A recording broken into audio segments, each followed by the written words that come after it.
Okay. இந்த கொஸ்டின பார்த்தோனே உங்களுக்கு என்ன தோணுது? இது வந்து ஒரு ட்ரிகோனோமெட்ரிக்கல் ஃபங்ஷனு, நியூமரேட்டர், டினாமினேட்டர் வந்து ஒரு பாலினாமியல் ஃபங்ஷனு.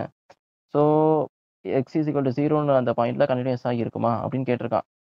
ஸோ, இது கன்டினியூஸான்ட்டு நம்ம செக் பண்ணணும். கன்டினியூஸா இருக்குன்னு செக் பண்ணணும்னா, நீ நார்மலா அ எந்த ஒரு இ ஏதாவது ஒரு கேயோட வேல்யூவோ, இல்ல ஏயோட வேல்யூவோ அந்த மாரி குடுக்காம இருந்தனா, அப்படி நீங்க அந்த நேரத்துல செக் பண்ணுவீங்க. ஆனா, இந்த இடத்துல டைரக்ட்டாவே எந்த ஏய போட்டா இவன் கன்டினியூஸ் ஆவான். இதான் இன்டைரக்ட்டா கொஸ்டின்ஸ கேட்கறான்.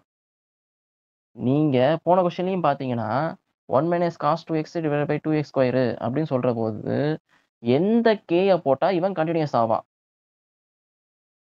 அதான் போன கொஸ்டின்லயும் கேட்டது. இந்த கொஸ்டின்ல கேட்கிறதும் அதேதான். எந்த அதாவது எந்த ஏய போட்டா உங்க ஃபங்ஷன் வந்து கன்டினியூஸ்ன்னு சொல்லுவீங்க. அப்போ ஹூ இஸ் தட் ஏ அப்படின்னு நம்ம கண்டுபிடிக்கணும். சரிங்களா? ஸோ இது வந்து ஒரு trigonometrical function, polynomial function, everywhere continuous. So, அதனால நான் டைரக்ட்டா என்ன பண்றேன், லெஃப்ட் ஹேண்ட் லிமிட்டும், ரைட் ஹேண்ட் லிமிட்டும் உங்களுக்கு சேமா தான் கிடைக்கப் போது. ஸோ, அதனால நான் என்ன பண்றேன்னா இப்ப நான் என்ன பண்றேன்னா, left hand limit, right hand லிமிட்ட உட்காந்து கண்டுபிடிக்காம ஸ்ட்ரெய்ட்டா இந்த மாரி எடுத்துக்கிறேன். ஏன்னா நான் ஏ தானே கண்டுபிடிக்க போறேன். ஸோ, அதனால இந்த ஃபங்ஷன sin x square x divided by x square equal to f of 0.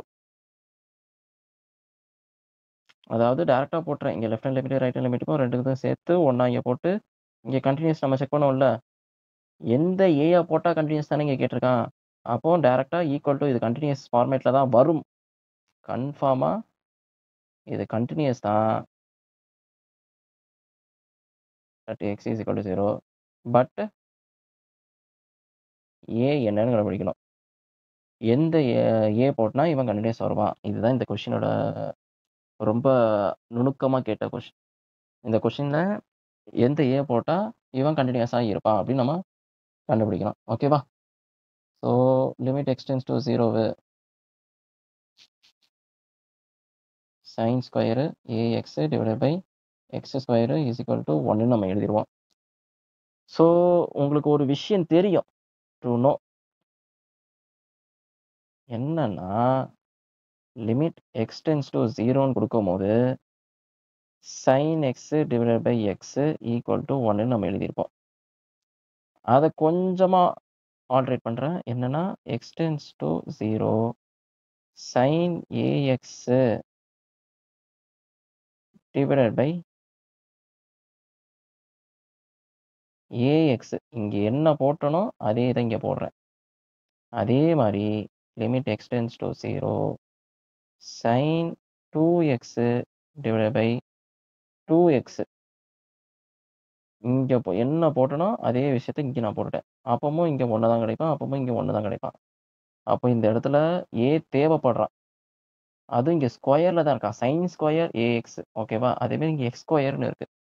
அப்போ நான் என்ன பண்றேன்னா, எனக்கு தேவையானது இங்க a ஸ்கொயர் டினாமினேட்டர்ல a ஸ்கொயர்ன்னு போட்டனா, இது வந்து sin இது மேல இருக்க நியூமரேட்டரும் எனக்கு ஸ்கொயர்ல இருக்கனால, டினாமினேட்டர்ல இங்க x ஸ்கொயர் தான் இருக்கான். ஸோ, அதனால நான் என்ன பண்றேன்னா, நியூமரேட்டர் அண்ட் டினாமினேட்டரையும் டிவைடட் பை அந்த நியூமரேட்டர் டினாமினேட்டரையும் பை a ஸ்கொயரால மல்டிப்ளை பண்றேன். ஓகேவா? So, a square divided by a square limit x tends to 0 sin sin square ax divided by x ஸ்கொயர்ன்னு எழுதிப்பேன். ஸோ, இத உள்ள மல்டிப்ளை பண்ணலாம் தானே? ஓகேவா? So, limit x tends to 0 sin இங்க a ஸ்கொயர் நான் இங்க வச்சுக்கிறேன் இத மட்டும். a divided by a square x square. ஓகேவா? தென் என்ன பண்றேன்னா, a square limit x tends to 0 இது ஓவராலா பார்த்தனா sin ax டிவைடட் பை இங்க ஸ்கொயர் போடணும் மறந்துட்டேன். A x divided by whole square இப்படி எழுதலாம்ல. ஸோ இதுபடி பார்த்தோன்னா, இப்போ இங்கே ஏ ஸ்கொயர் இங்கே இருந்திருப்பான். இன்டூ 1ன்னு வந்திருப்பான். இங்கே அதே மாரி இந்த இடத்துல எல்லாமே நம்ம ஈக்குவல் டு 1ன்னு போட்டுருந்தோம். ஸோ அதே அந்த ஈக்குவல் டு 1 இங்கே எழுதிருவோம். Equal to 1, equal to 1 then equal to 1, equal to 1. இப்போ ஏ வந்து a square is equal to 1. நமக்கு தேவையானது ஏ தானே. ஓகேவா? So a is equal to plus or minus 1. Okay. இப்போ இந்த இடத்துல ஏவோட வேல்யூ என்னவா இருப்பானா, நம்ம பாசிட்டிவ்ல தானே பார்ப்போம் மோஸ்ட்டா. ஸோ அதனால ஏ ஈக்குவல் டு 1ன்னு போடும்போது உங்க ஃபங்ஷன் கன்டினியூயஸா இருக்கும். ஏ ஈக்குவல் டு 1ன்னு போட்டா கன்டினியூயஸா இருக்கும். ஓகேவா? அத அப்படியே உங்க கொஸ்டின போய் பாருங்க. கொஸ்டின் என்ன சொன்னீங்க பார்த்தீங்கன்னா, இப்போ கொஸ்டின பார்த்தீங்கன்னா, இந்த இடத்துல ஏ இஸ் ஈக்குவல் டு 1ன்னு போட்டோன்னா, உங்க ஃபங்ஷன் வந்து இது த்ரூ அவுட்டா கன்டினியூயஸ் தான் அப்படின்னு சொல்லிட்டு முடிச்சிடலாம். ஸோ உங்களுக்கான ஒரு கொஸ்டின் நானா குடுக்குறேன். இது பிராக்டிஸ் கொஸ்டின். ஓகேவா? இத நீங்க பார்த்து போட்டு எனக்கு சொல்லணும்.